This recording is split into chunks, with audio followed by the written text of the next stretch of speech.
Welcome back to our channel. In this video, I'll show you the procedure on how can you fix Apple Watch Walkie-Talkie not working.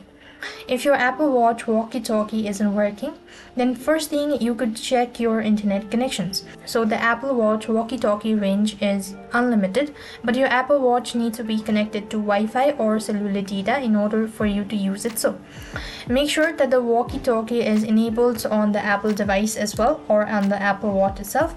If not, this could be an issue.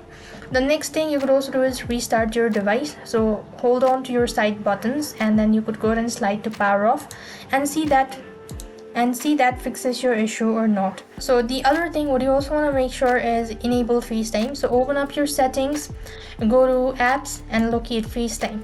After which you simply want to go ahead and make sure to toggle the button, and you also want to make sure that you can be reached by FaceTime at any. This is gonna sync and enable the FaceTime as well. And now what you could do is try placing a call or a FaceTime call to make sure that it's working properly. If the issue still persists on, you could also try deleting the walkie-talkie app. So these are a couple of things that you could try. I hope the video was helpful. Make sure to like, share and subscribe. Thank you for watching. See you in the next video.